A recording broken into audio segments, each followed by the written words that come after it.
Python. जी, ये programming language आपने शायद नाम सुना हो। Very renowned programming language. आज के दौर में लोग इस पे बहुत काम कर रहे हैं। हम थोड़ा सा इसका इंट्रोडक्शन देखेंगे इस लेक्चर में, और फिर हम आगे मूव करेंगे। एक्चुअली इसकी जो एक्चुअल फाउंडेशन है वो 1980s में रखी गई।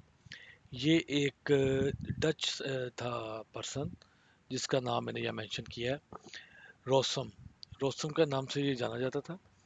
इसने स्टार्ट किया, ये कोई प्रोजेक्ट कर रहा था सी में, लेकिन इसने देखा कि यार सी तो काफ़ी टाइम लग रहा है, काफ़ी कोड लिखना पड़ रहा है।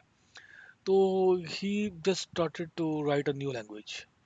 फारिग होगा, कोई काम नहीं होगा उसको, तो उसने सोचा कि चलो यार अपनी एक नई लैंग्वेज बनाते हैं, शायद इससे कोई अच्छा काम हो जाए। और उसे नहीं पता था कि ये इतनी पॉपुलर हो जाएगी कि अभी इसके बगैर काम ही नहीं हो सकता डाटा साइंस के। और जो काफ़ी इस तरह के बड़े प्रोजेक्ट्स हैं, डिफरेंट डोमेन में ये काम होता है। अभी चलेंगे जैसे हम आगे आगे तो आपको अंदाज़ा हो जाएगा।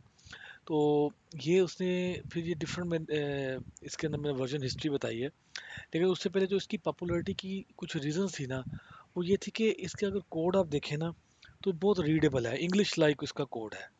ठीक है। और ये बहुत रीडेबल था, ये इसकी सबसे बड़ी रीज़न थी। और कम कोड लिखना पड़ता है। इसके अलावा जो है ना, इसके अंदर ये क्योंकि इंटरप्रेटेड लैंग्वेज है, आपको पता है दो किस्म के लैंग्वेजेस होती है, कंपाइल्ड एंड इंटरप्रेटेड। कंपाइल्ड में ये होता है कि आप एक प्रोग्राम का कोड लिखते हैं, जो भी हमारे, जिसको सोर्स कोड कहते हैं। तो आपका जो कंपाइलर, जो कन्वर्टर प्रोग्राम होता है, जिसने उसको कंप्यूटर की लैंग्वेज में कन्वर्ट करना होता है मशीन में, वो एक ही बार पूरे कोड को रीड करता है and then convert into the object या मशीन कोड, जिसे कंप्यूटर अंडरस्टैंड करता है। क्योंकि ये जो कोड लिखा होता है, इसे तो हम अंडरस्टैंड करते हैं ह्यूमन, कंप्यूटर को तो अब मशीन लोग कोड ही चाहिए होता है। तो ये जो है ना, लेकिन इंटरप्रेटर क्या करता है, वो लाइन बाय लाइन प्रोग्राम को रीड करता है, और जो जो उसका जो स्टेटमेंट उसकी आती जाती है उसे वो एग्जीक्यूट करता जाता है। इससे ये होता ही है कि आपकी डीबगिंग आसान हो जाती है, यानी आप उसमें कुछ एरर निकालना है, यानी अगर आप उसमें कोई प्रॉब्लम हो तो आप लाइन बाय लाइन, क्योंकि ये इंटरप्रेट कर रहा होता है, तो वहीं पे उसको आगे मूव नहीं करता, वहीं रुक जाता है जी, इसको पहले ठीक करें। इसके अलावा ये इसका बेनिफिट था कि ये एक डायनामिकली टाइप लैंग्वेज थी, जिसका मतलब ये हुआ कि जो मेमोरी लोकेशन यूज़ करते हैं, जिसको हम वेरिएबल कहते हैं, वो आपके रन टाइम के ऊपर या एग्जीक्यूशन टाइम के ऊपर डिटरमिन करती है लैंग्वेज। यानी अगर आपने ए लिखा है, तो उससे नहीं आप, यानी आपको ये बताने की ज़रूरत नहीं कि ए इसमें आपने नंबर डालने हैं, इसमें आपने टेक्स्ट डाटा डालना है, इसमें आपने डेसिमल डाटा डालना है, नो इश्यूज। आप कुछ भी लिखें ये एक्सेप्ट कर लेगा। तो इसके खैर अपने कुछ ड्रॉबैक्स हैं, वो बाद में कभी देखेंगे हम। लेकिन ये इसकी डायनामिक, इसको हम लूजली टाइप भी लैंग्वेज कहते हैं या डायनामिकली टाइप भी कहते हैं। और अगली रीज़न थी कि ये एक ओपन सोर्स है, यानी ये फ्रीली अवेलेबल थी, तो इसलिए ये लोगों में काफ़ी पॉपुलर हो गई। ये आप यहाँ पे देख सकते हैं कि इसके डिफरेंट ईयर्स में इसके एक्चुअल, यानी कि जो फर्स्ट वर्जन था 1994 में इसका पहला वर्जन आया। तो मैंने ये कुछ कलेक्शन की है चीज़ों की, ये आप देख सकते हैं। मैं अभी आपको बताता हूँ आप ये कहाँ से चीज़ें देख सकते हैं, कैसे आपको सारा कोड अवेलेबल होगा। तो ये आप जाएंगे github.com/virtualacademy-pk। जब आप यहाँ जाएंगे तो आपको ये चीज़, सॉरी, आपको ये चीज़ जो है वो यहाँ अवेलेबल होगी पाइथन के जो रिपोजिटरी है उसके अंदर। आप इसको चेकआउट करें अपने पास कोड को, और यहाँ पे आपको ये फर्स्ट फाइल मिलेगी, basic dot I P Y N B, Python notebook जो है, यानी ये गूगल कोलैब में खुलेगी। आप इसको उसमें ओपन करें और it will open like this. अपने पास लोकल भी आप कर सकते हैं। तो आप इसको पढ़ सकते हैं कि हर वर्जन में क्या हुआ। हो सकता है आगे जैसे आप थोड़ा सा एक्सपीरियंस होगा आपको, तब थोड़ा सा इसके अंदर क्यूरियस होंगे, हम देखें तो सही क्या क्या चेंजेस आई अभी। एज अ न्यू तो आपको ये काफ़ी स्ट्रेंज लगेगी जो इसके अंदर चेंजेस लिखी हुई हैं।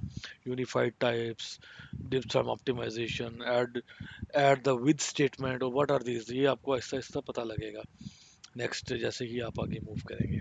इसके अलावा अगर आप फर्दर इसको पढ़ना चाहें तो हमारा वही रिसोर्स है python.org।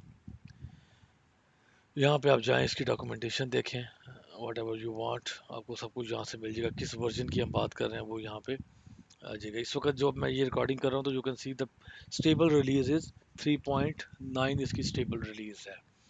और ये 3.5 और 2.7 ये जो है, ये आपकी एंड ऑफ लाइफ पे जा चुकी हैं, इसके नए कोई अपग्रेडेशन इस पे नहीं आ रही। तो आप यहाँ से ये चीज़ देख सकते हैं। अच्छा, अब इसका यूज़ कहाँ हो रहा है? ये डिफरेंट फील्ड्स हैं जिसमें इसका यूज़ हो रहा है। डेस्कटॉप एप्लीकेशन में भी ये यूज़ हो रही है, वेब एप्लीकेशन में, डाटा साइंस, आर्टिफिशियल इंटेलिजेंस के प्रोजेक्ट्स में, मशीन लर्निंग में, scientific computing, robotics, internet of things, gaming, mobile apps और डाटा एनालिसिस एंड प्रोसेसिंग में ये यूज़ हो रही है। इसका मतलब ये काफ़ी जगहों पे ये यूज़ हो रही है, और इसकी सबसे बड़ी रीज़न ये है कि ये इसमें कोड ज़रा कम लिखना पड़ता है।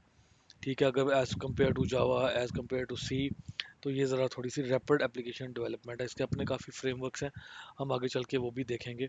हो सकता है एक सेपरेट कोर्सेज और फ्रेमवर्क के ऊपर हम लेके आएँ।